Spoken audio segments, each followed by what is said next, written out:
નમસ્કાર, અમારી news channel news for Kathiawad ને લાઈક કરો, શેર કરો અને સબસ્ક્રાઇબ કરો. News for Kathiawad. નમસ્કાર.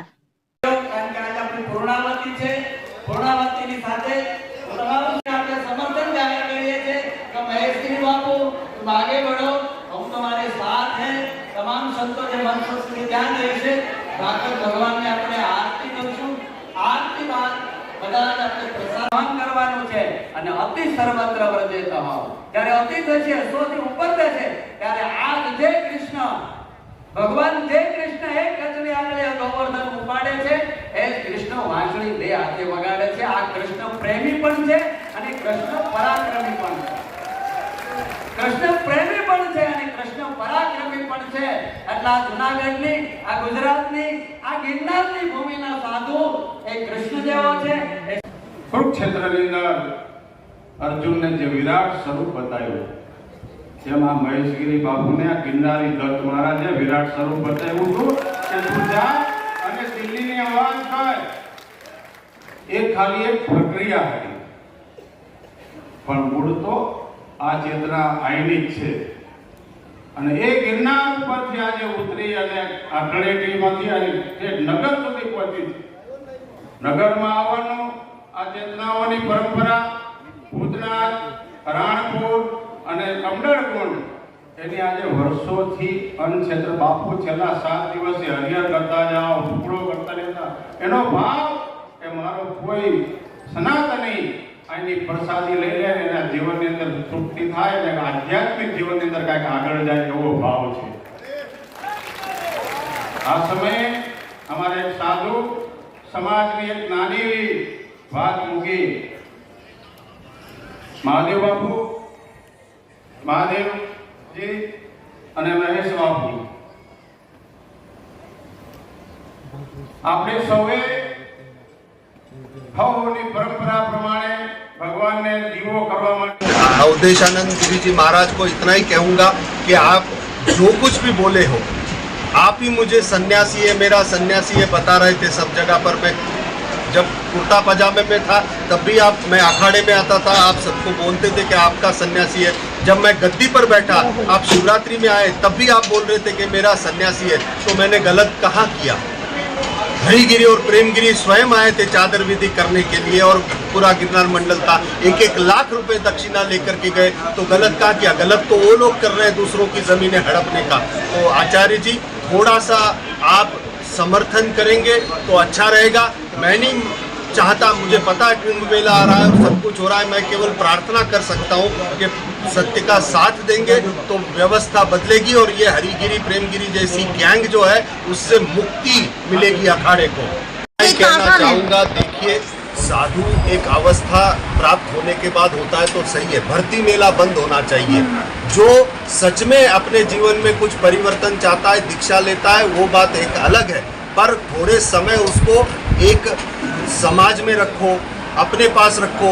कुछ साल रखने के बाद उसका जीवन देखो, सही क्या है गलत क्या है बताओ, और उसके बाद आगे एक अवस्था आने के बाद उसको आप आगे दीक्षा और ये सब शिक्षा दीजिए. आज रात को आया है, कल सुबह मुड़ दिया और उसे कुछ पता नहीं, धर्म के व्यवस्था का कुछ पता नहीं. आज शिवरात्रि में ये होता है कि दारू पी के भगवा पहन के टुन्न हुए पड़े रहते हैं और उसकी वजह से सच्चे साधु बदनाम होते हैं. आज ये हो रहा है कि कई शिवरात्रि की राउटी में मुजरे तक चल रहे थे. मुजरे क्या ये साधु को शोभा देता है? अगर ये मुजरे चल रहे थे तो इसका दोषी कौन है? ये भर्ती मेला ही दोषी है. तो मैं इसलिए कह रहा हूँ कि ऐसी धर्म की भ्रष्ट व्यवस्था को उखाड़ कर फेंकना चाहिए और इससे सच्चे साधु प्रताड़ित हो रहे हैं, उसके लिए ऐसी व्यवस्था को बदलना चाहिए. एक कानून बनाए सरकार के अवस्था प्राप्त होने के बाद उसको दीक्षा और शिक्षा दीजिए और तब तक वो अपनी यात्रा में तब तक भक्ति करे, संयम के पाठ करे.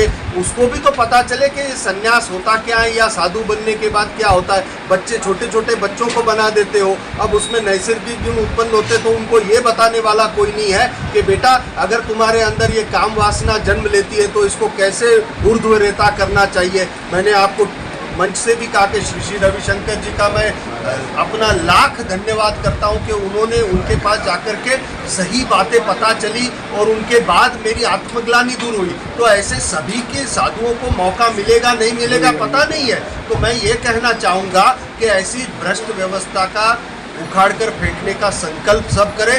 बाहर आइए, बोलिए, बोलोगे तो बदलेगा, नहीं बोलोगे चुप रहोगे।